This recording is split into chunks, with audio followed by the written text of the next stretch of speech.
আপোনালোকে আটাই হয়তো কেইটামান কথা গম পাইছে যে জল জীবন মিশনত না জল আছে না থল আছে এনেকুৱা এটা অৱস্থা হৈছে আৰু জল জীবন মিশন কৰাৰ পৰা আমি আৰম্ভণিৰ পৰা এই ভুলবিলাক দেখুৱাই আছিলোঁ আৰু সকলোৱে আসলতে সকলো ৰাইজে এই ভুলবিলাকৰ কথা কৈ আহিছিলে যে জল জীবন মিশনত তেওঁলোকে যিমানে কাম কৰে আৰু কথা নকওক যিমানে এডভাৰটাইজ নকৰক কিয় কিন্তু কোনো ৰাইজে আজিলৈকে জল জীৱনৰ পানী ভালকৈ পোৱা নাই সেয়া কথা কিন্তু নিশ্চিত হৈ পৰিছিল সকলোৱে দেখিছিলে হয়তো ভাবিছিল যে কেতিয়াবালৈকে পানী আহিব পাৰে গতিকে নলবিলাক সকলোৰে ঘৰে ঘৰে দি থকা হৈছে বা বহুতৰ ঘৰে ঘৰে দি আছিল সকলোৱে পোৱা নাছিলে আৰু এই জল জীৱনৰ নামত যে আটাইতকৈ ডাঙৰ দুৰ্নীতি সংঘটিত হৈছিল সেই কথা আমি বাৰে বাৰে উনুকাই আছিলোঁ কিন্তু এতিয়া প্ৰমাণ হৈছে কাৰণ সকলোৱে জানে মুখে মুখে সকলোৱে মুখে মুখে জানে যে জল জীৱনৰ নামত মন্ত্ৰীকে হওক বা কাৰোবাক তেওঁলোকৰ মানে যিবিলাক লগত থকা হাংগু পাংগুবিলাকক পাৰ্চেণ্টেজ দিব লাগে বুলি সকলোৱে এইটো কথা জানে সৰ্বজন বিদিত হৈ পৰিছিল জল জীৱনত নামত 3% 5% চলে সকলোৱে জানিছিলে কিন্তু সেই জল জীৱনৰ নামত জল জীৱনৰ এই বিভাগীয় মন্ত্ৰী জয়ন্ত মল্ল বৰুৱাৰ যে এক গোপন অভিয়ন্তি আছিল যে ডাঙৰ দুৰ্নীতি এটা কৰিছিল সেই কথা পোহৰলৈ আহিছে আজি খিলঞ্জীয়া ঠিকাদাৰসকলে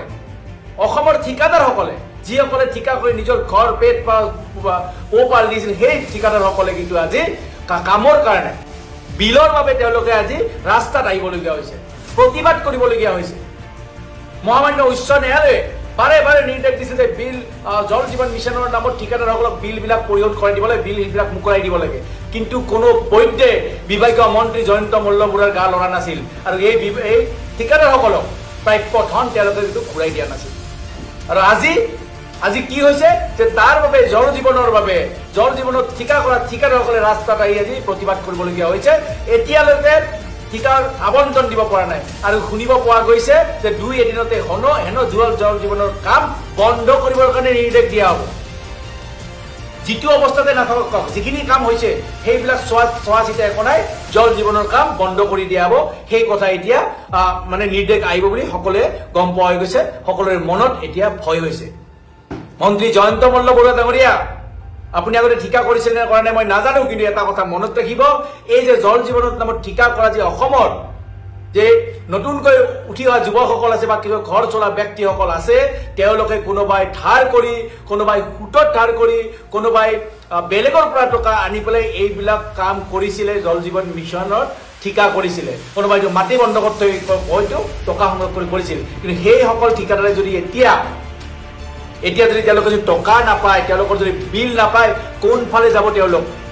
এনেও বহু উদাহৰণ আছে আপোনালোকৰ সময়ত কৰোনাৰ সময়তো আপোনালোকৰ কাম কৰা আপোনালোকৰ নেতৃত্বত চৰকাৰৰ নেতৃত্বত কাম কৰা বহু ব্যক্তিয়ে সুইচাইড কৰিবলগীয়া হৈছে তাৰে ভিতৰত RSSৰ এগৰাকী মিঠু নাথ বুলি এগৰাকী ব্যক্তিয়ে লখিমপুৰত আত্মহত্যা কৰিছে আপোনালোকে ধন আদায় দি দিয়াৰ কাৰণে বিল পৰিশোধ নকৰাৰ কাৰণে আৰু এতিয়া সেই একে কথা জল জীৱন অকল জল জীৱনতে নহয় জয়ন্ত মল্ল বৰুৱা মুখ বেকা কৰি আপুনি মানুহক টেংলাই কৰি কথা কোৱা সেই জয়ন্ত মল্ল বৰুৱাৰ যিটো আপোনাৰ উদ্বান্দলি সেই উদ্বান্দলি আৰু আপোনাৰ যি দুৰ্নীতি এটা কৈ ৰাজ্যৰ মাজলৈ পোহৰলৈ আহিছে অকল জল জীৱনতে নহয় আপুনি দক্ষতা বিকাশ কেন্দ্ৰৰ নামত স্কিল ডেভেলপমেণ্টৰ নামতো কিমান ডাঙৰ স্কেম হৈছে সেয়াও সকলোৱে জানে আপোনালোকৰ হিমন্ত বিশ্ব শৰ্মা ডাঙৰীয়া আৰু সৰ্বানন্দ সোণোৱালৰ মাজত যি ৰাজনীতি আছে আপোনালোকে ভিতৰত কৰি থাকক কিন্তু সেই ৰাজনীতিৰ বাবে সোণোৱাল চৰকাৰৰ সময়ত হোৱা যে 100টা যে কেন্দ্ৰ আছিল দক্ষতা বিকাশ কেন্দ্ৰ আছিল সেই কেন্দ্ৰ সম্পূৰ্ণ হোৱাৰ পিছত আপোনালোকে কাৰ্যক্ষম কৰা নাই কিয় আৰু নকৰি আপোনালোকে 100টা নতুনকৈ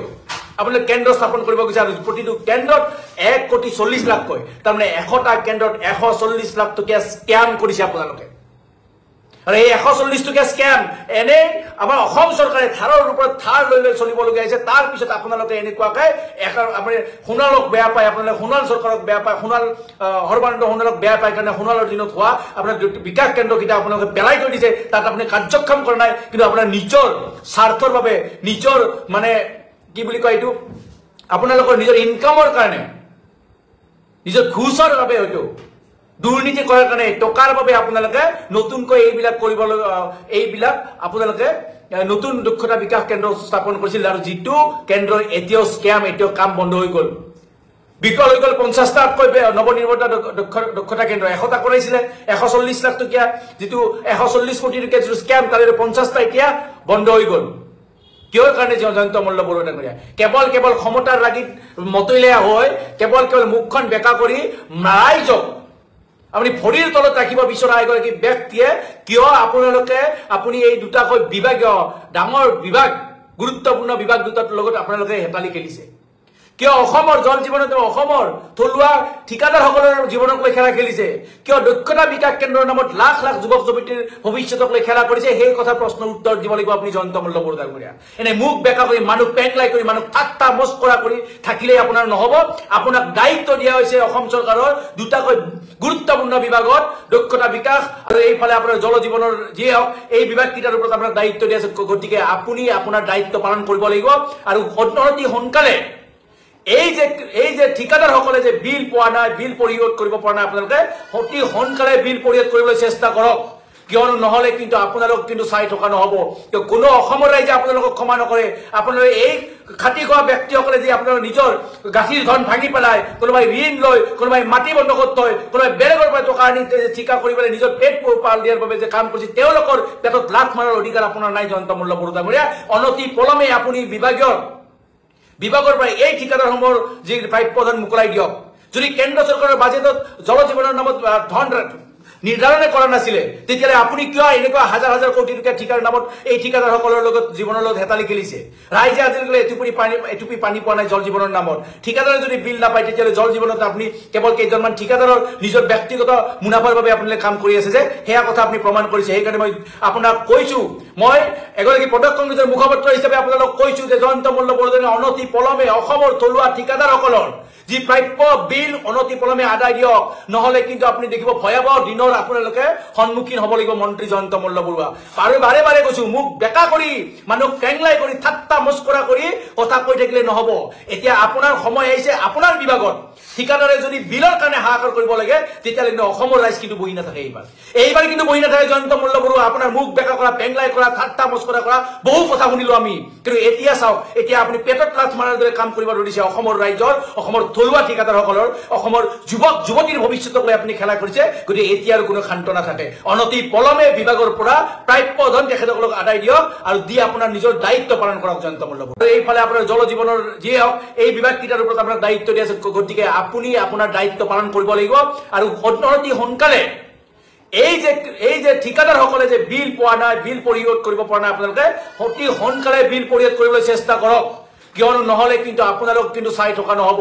কোনো অসমৰ ৰাইজে আপোনালোকক ক্ষমা নকৰে আপোনালোকে এই খাটি খোৱা ব্যক্তিসকলে যে আপোনালোকৰ নিজৰ গাখীৰ ধন ভাঙি পেলাই কোনোবাই ঋণ লৈ কোনোবাই মাটি বন্ধকত থৈ কোনোবাই বেলেগৰ পৰা টকা আনি ঠিকা কৰি পেলাই নিজৰ পেট পাল দিয়াৰ বাবে যে কাম কৰিছে তেওঁলোকৰ পেটত লাথ মাৰাৰ অধিকাৰ আপোনাৰ নাই জয়ন্ত মল্ল বৰদলৈ অনতি পলমে আপুনি